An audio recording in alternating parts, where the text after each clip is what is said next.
Hello, everyone, and welcome back to another episode of AI Wisdom. I'm your host, Tino, and with me, as always, is the ever-insightful AI Etheria. Hi, everyone.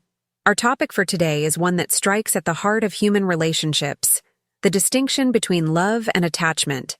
That's right. Recognizing the distinction between love and attachment is essential for our well-being. To begin, let's explore the widespread belief that another person can complete us. While this idea is often romanticized in movies and popular culture, it can foster unhealthy relationships. Absolutely. The idea of "you complete me" suggests that individuals are not whole on their own and need someone else to fill a void in their lives. Our culture often reinforces this idea, portraying relationships as a search for someone to fill a void, rather than enhance our lives as whole individuals. This mindset can lead to a host of issues in relationships. Indeed, true love isn't about dependency. When people believe they are incomplete without their partner, it creates a foundation for neediness and desperation. This fear of losing the other person may even lead to manipulative actions aimed at keeping them from walking away. That's so true. Imagine constantly living in fear that your happiness and sense of self-worth hinge on another person staying with you. It's a recipe for disaster, leading to unconscious manipulation and unhealthy attachments. Let's talk about why this belief is so ingrained in us. We see it everywhere, in movies, books, and even societal expectations. Being single is sometimes stigmatized, which perpetuates the belief that our worth is tied to our relationship status. The concept of finding a soulmate who completes us is heavily idealized. Indeed. It creates an illusion that being single or independent is somehow lesser. However, true love is about two whole individuals coming together and enhancing each other's lives, not filling a void. That's a powerful distinction. When we start believing that we are whole and complete on our own, we enter relationships from a place of strength, not weakness. And this changes everything about how we interact with our partners. Exactly. Instead of trying to cling to someone out of fear of being incomplete, we can focus on building a relationship based on mutual respect and genuine love. This is where the concept of inner work and letting go comes into play. Right, the inner work. It's about realizing our self-worth and wholeness. Only then can we truly experience love, rather than attachment or craving. It's a transformative process. And it's also about changing our relationship with ourselves. We need to ask ourselves, can we be okay with being alone? Can we enjoy our own company? What's it like to date ourselves? That's a great point. If we're not comfortable being alone with ourselves, it's unlikely we'll have healthy relationships with others. A useful exercise to try is spending time alone, such as having dinner without distractions and observing how we feel. Yes, it's a simple but revealing exercise. Many people avoid being alone because it forces them to confront their insecurities and fears. But facing these feelings is crucial for personal growth and healthier relationships. It's also about self-respect and self-love. How we treat ourselves often mirrors how we let others treat us. If we don't respect ourselves, we're likely to tolerate disrespect from others. Absolutely. A practical approach is to filter our self-talk through a lens of kindness. If we wouldn't say something harsh to someone we love, we shouldn't say it to ourselves. This mindset can transform our inner dialogue. Exactly. There's also a common misconception that external things can fill our sense of completeness, but they never truly satisfy our deeper needs. That's true.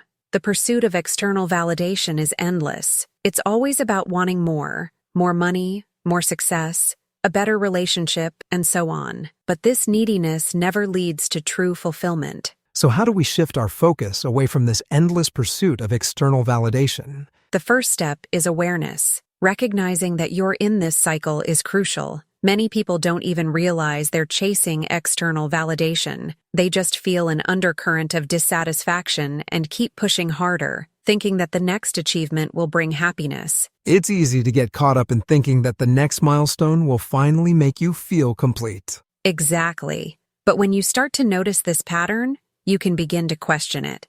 Ask yourself why you're striving for certain things. Is it because they genuinely matter to you, or because you believe they will make others see you in a better light? So, it's about introspection and understanding your true motivations. Yes, and from there, you can start to shift your focus inward. This means cultivating a sense of self-worth that isn't dependent on external factors. Practices like mindfulness, meditation, and journaling can be very helpful. They allow you to connect with your inner self and understand your intrinsic value. It sounds like these practices help you tune out the noise and focus on what's really important. Absolutely. They help you become more present and less reactive to the pressures and expectations of the world around you. Another important aspect is self-compassion, treating yourself with kindness and understanding, especially when you fall short of your own or others' expectations. That's a tough one. We're often our own harshest critics. We are, but imagine talking to yourself as you would to a friend. If your friend made a mistake, you wouldn't berate them or tell them they're not good enough. You'd offer support and encouragement. Learning to extend that same compassion to yourself is a powerful step towards internal validation. That's a great perspective. It's like reprogramming your inner dialogue. Exactly. And alongside self-compassion, it's important to set boundaries. This means protecting your time and energy and saying no to things that don't serve your well-being, even if it means disappointing others sometimes. That's a big one. We often feel obligated to meet everyone's expectations and end up overcommitting. True, and that leads to burnout and resentment. Setting boundaries is not about being selfish. It's about self-respect. It's not about pushing people away, but about protecting your own well-being and ensuring that your relationships are respectful and balanced. When you prioritize your own needs, you're in a better position to help others as well. It's like the oxygen mask analogy. You need to take care of yourself first. Exactly. And don't underestimate the power of gratitude. Regularly acknowledging the good in your life, no matter how small, can shift your mindset from scarcity to abundance. It helps you appreciate what you have rather than constantly focusing on what you lack. That's a beautiful practice. It's easy to get caught up in what we don't have and forget to appreciate what's already here. Absolutely. Gratitude brings you back to the present moment and reminds you of the richness of your life. Combined with self-awareness, self-compassion, and mindfulness, it forms a solid foundation for internal validation. It's a holistic approach, really. All these elements working together to foster a deeper sense of self-worth. Precisely. It's about creating a balanced and fulfilling life from within, rather than constantly looking for it outside of yourself. This shift can lead to more sustainable happiness and fulfillment. I'm starting to see how this all connects. It's a journey, isn't it? A continuous process of growth and self-discovery. It is.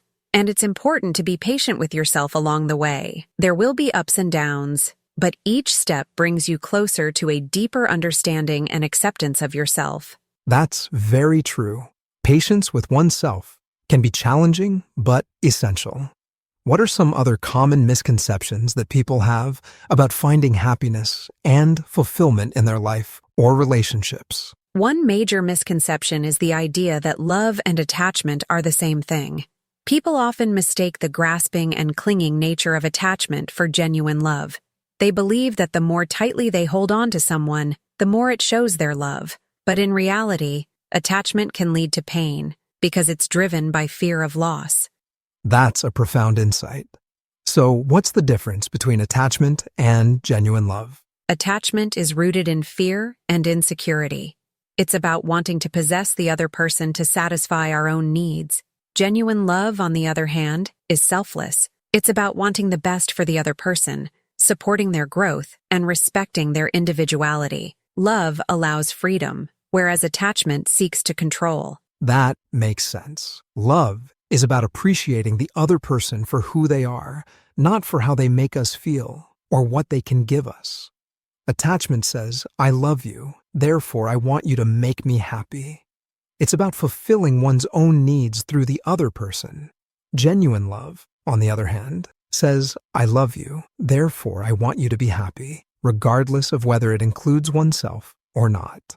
Genuine love is about nurturing and allowing things to flow naturally, rather than holding on tightly. Exactly. When we love someone, we honor their autonomy and support their journey, even if it means they might take paths that diverge from ours. This kind of love is sustainable because it's based on mutual respect and understanding. And I guess this circles back to the idea of being whole on our own.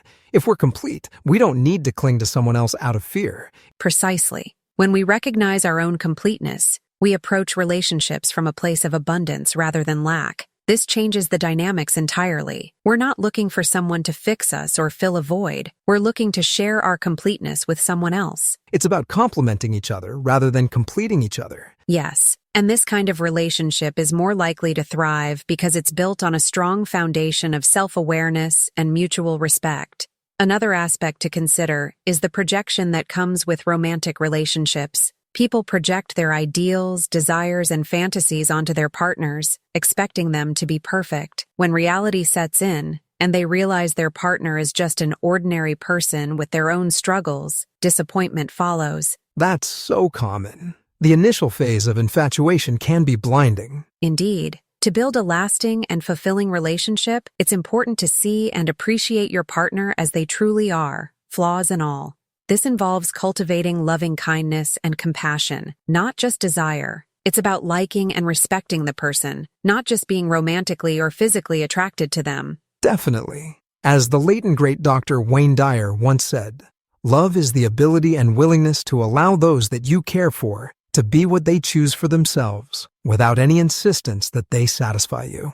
In that way, you are building a relationship on a foundation of mutual respect and understanding rather than neediness and fear. Absolutely. This allows for healthier, more balanced relationships where both partners can grow together rather than depend on each other for fulfillment. And this principle applies not just to romantic relationships, but to all types of relationships, friendships, family, and even professional connections. The key is to approach relationships from a place of inner strength and wholeness. That's such a valuable point. I can see how this approach could lead to more meaningful and harmonious interactions across all areas of life. So, before we wrap up, what's the takeaway for our listeners today? The key takeaway is to focus on becoming whole on your own. Recognize your intrinsic worth and work on loving and respecting yourself. Enter relationships as a whole person, looking to share your completeness, not to fill a void.